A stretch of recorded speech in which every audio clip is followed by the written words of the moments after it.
आपका हमारे चैनल पे स्वागत है। इस वीडियो में हम आपको बताने चाह रहे हैं कि हम अपने अंतिम क्षणों का स्वागत कैसे करें। मतलब हम अपने मृत्यु का स्वागत कैसे करें। मृत्यु जो एक अटल सत्य है, कभी भी हो सकती है। तो मतलब हम कभी भी तैयार रहें स्वागत करने के लिए। तो स्वागत कैसे करना चाहिए? और ये बताने से पहले मैं आपको बताना चाहूँगा कि omja.com हमारा साइट है, जहाँ पे आप कोई भी स्पिरिचुअल प्रोडक्ट ले सकते हैं और जेन्युइन ऑथेंटिक लैब सर्टिफाइड और अभिमंत्रित भी यदि आप चाहेंगे तो चलिए हम बताते हैं आपको। देखिए, डेथ, मृत्यु एक बहुत ही नकारात्मक शब्द बन गया है। लोग समझते हैं कि मृत्यु खराब है, भयंकर चीज़ है। और आप जिस चीज़ को भयानक या खराब समझते हैं, उसे आप गले तो नहीं लगा सकते हैं, है कि नहीं? आपको अपने मन में ये संदर्भ बदल देना चाहिए। आपको सही संदर्भ में जानना चाहिए कि मृत्यु क्या है। तभी आप समझ पाएंगे कि उसका स्वागत कैसे कर सकते हैं। मृत्यु तो एक अटल सत्य है और इस भौतिक जगत में जो कोई पैदा हुआ है उसको एक न एक दिन तो जाना ही है। किंतु ईश्वर की सबसे बड़ी माया ये है कि हम दूसरों की मृत्यु को तो देखते हैं, लेकिन फिर सोचते हैं कि अभी हमारी मृत्यु नहीं होगी। दुर्भाग्य की बात यह है कि हम सब कभी भी अपनी मृत्यु की तैयारी नहीं करते हैं।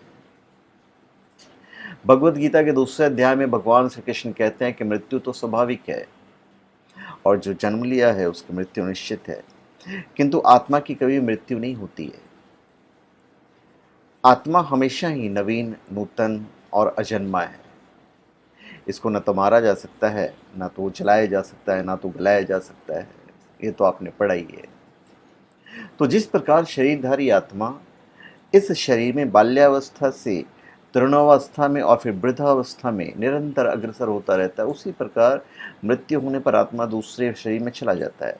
तो धीरे धीरे व्यक्ति ऐसे परिवर्तन से मोह को प्राप्त नहीं होता है। ये कोई जीवन का विलोम विपरीत नहीं है। जो हो रहा है वो मृत्यु के कारण ही हो रहा है। अगर आप सही संदर्भ में समझ लें तो आप बहुत अच्छे तरीके से उसका स्वागत करेंगे और गले लगाएंगे। केवल वे लोग ही जिएंगे जो मरेंगे। इस सृष्टि के अलावा इस पृथ्वी ग्रह के इतिहास में आप बहुत कम समय के लिए जीवित होते हैं। बाकी के समय में आप मृत ही हैं। चूंकि आप बहुत लंबे समय तक मृत रहे हैं, इसलिए आप अभी चमक रहे हैं। और ये चमक इसीलिए संभव है क्योंकि आप पुनः एक लंबे समय के लिए मृत हो जाएंगे। तो एक बनाम दूसरा, का विचार मूर्खतापूर्ण है। मूल रूप से जीवन के सभी स्तरों पर, चाहे वो पुरुष हो या स्त्री हो, जीवन और मृत्यु हो, अंधकार एवं प्रकाश हो या ध्वनि तथा मौन हो, एक के बिना दूसरा संभव नहीं है। वे एक दूसरे के पूरक हैं, विपरीत नहीं है। आप अभी थोड़े समय के लिए जीवित हैं और आप बस इस थोड़े से समय को ही गले लगाना चाहते हैं, बाकी के समय को नहीं। ये इस तरह से काम नहीं करता, क्योंकि सब एक ही हैं। ये वो मृत्यु है जो जीवित है। महत्वपूर्ण बात यह है कि आप यहाँ ऐसे रहे हैं कि आप जीवन और मृत्यु दोनों का अनुभव एक ही समय में कर पा रहे हैं।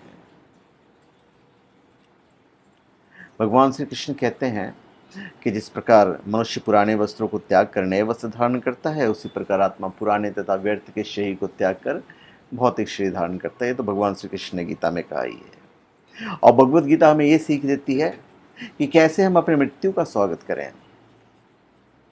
भगवान श्री कृष्ण ने अर्जुन को गीता के उपदेशों से यही ज्ञान दिया है कि कैसे हम मृत्यु के लिए अपने को तैयार करें, ताकि हम जन्म मृत्यु के चक्कर से मुक्त होकर सदा के लिए अपने शाश्वत घर अर्थात भगवत धाम को जा सकें और फिर कभी वापस न आए। लेकिन भगवान की बहिरंगा शक्ति अर्थात माया इतनी प्रबल है कि हमें उस तरफ ध्यान ही नहीं देती, लेने देती है या जाने देती है, और इस भौतिक जगत में बारंबार भटकाती रहती है। तो मुख्यतः हम सभी लोग एक प्रकृति के ऊपर या एक दूसरे के ऊपर अपना प्रभुत्व जमाने के लिए शुरू से ही घोर संघर्ष करते हुए एक दूसरे से जूझ रहे हैं। कोई उस पर केस कर रहा है, कोई उसका केस चल रहा है, कोई प्रॉपर्टी का केस चल रहा है, तो फिर अदालत है, लगे रहो। तो अच्छा या बुरा जो भी करेंगे उसको भुगतने के लिए हमें उसी अनुसार दूसरा शरीर भी धारण करना होगा। तो दूसरे चक्कर में या दूसरे शब्दों में जन्म मृत्यु के चक्कर में फंसना। भगवान श्री कृष्ण कहते हैं कि सदैव मेरा चिंतन करो, मेरे भक्त बनो, मेरी पूजा करो और मुझे नमस्कार करो। इस प्रकार तुम निश्चित रूप से मेरे पास आओगे। मतलब कहाँ जाने की बात कर रहे हैं? परम धाम की बात कर रहे हो। भगवान श्री कृष्ण कहते हैं कि मैं तुम्हें वचन देता हूँ कि तुम मेरे परम प्रिय मित्र हो। देखिए, अगर आपको मौका मिले तो किसी के अंतिम संस्कार में शामिल हो। भारत में संस्कृति है, परंपरा है कि अगर आप किसी मृत शरीर का अंतिम संस्कार के लिए ले जाते हुए देखें तो उसके साथ कम से कम 3 कदम चलें, जिसका प्रतीकात्मक अर्थ है मैं आपके साथ हूँ। यह मृत व्यक्ति के सम्मान के लिए है और उन लोगों के साथ होने के लिए जो उस मृत व्यक्ति के निकट के हैं और जीवित हैं। योग का अर्थ तो मिलन होता है, एक होना, कि आप में जीवन और मृत्यु एक हो गए हैं। मृत्यु का कोई विकल्प नहीं है, कोई विकल्प नहीं है।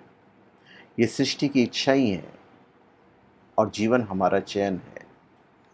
तो जब आप एक जीवित मृत्यु हो जाते हैं, जीवित मृत्यु हो जाते हैं, तो इसका परिणाम एक अद्भुत जीवन होता है। क्या मिट्टी की उपेक्षा करके कोई वृक्ष विकसित हो सकता है? नहीं ना। तो भगवान श्री कृष्ण ने जो कहा है, बहुत ही सरल शब्दों में मैं आपको बता रहा हूँ कि हम शरीर नहीं, हम आत्मा हैं और आत्मा का जो स्वरूप है, जीवेर स्वरूप है कृष्णेर नित्य दास। जीवेर स्वरूप है कृष्णेर नित्य दास, अर्थात हम भगवान के दास हैं और दास का परम कर्तव्य है स्वामी की श्रद्धापूर्वक सेवा, अर्थात भगवान की प्रीतिपूर्वक सेवा करना। तो इस तरह की अनुभूति तभी संभव है जब इसके लिए हम अपनी तरफ से प्रामाणिक गुरु, साधु और शास्त्र के निर्देशन में तथा भक्तों के संग में अपनी तरफ से अथक प्रयास करें। और ये प्रयास क्या होना चाहिए? मतलब मृत्यु को गले कैसे लगाना चाहिए? हम सबको निरंतर ही अपने को भगवान विष्णु के नाम, धाम, रूप, गुण तथा लीलाओं की महिमा का श्रवण, कीर्तन और स्मरण करने में लग जाना चाहिए। इसी तरह से हमें स्वागत करना है। इस कलयुग में तो परम विजयते श्री कृष्ण संकीर्तनम, अर्थात यह संकीर्तन आंदोलन भगवान श्री हरि के नाम का जप मानवता के लिए परम वरदान है। इसलिए हम सबको सदा ही भगवान के नाम का जप करके वास्तविक खुशी प्राप्त करनी चाहिए।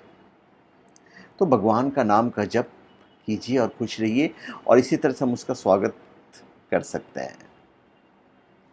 तो सिर्फ जागरूकता पूर्वक मृत्यु को गले लगाने से आपके जीवित होने का ढंग अतुल्य और अनमोल होगा और आपके जीवन को भव्य अस्तित्व बनाएगा। इसलिए नहीं कि आप क्या करते हैं, क्या काम करते हैं, बल्कि इसलिए कि आपके रहने का तरीका अद्भुत है। जिस तरीके से आप अपने आप में रहते हैं वह ही भव्य हो सकता है। तो धन्यवाद, आप सबका हमारे चैनल पे स्वागत है। आप हमारे चैनल पे सब्सक्राइब करें और अपने कमेंट दीजिए। धन्यवाद।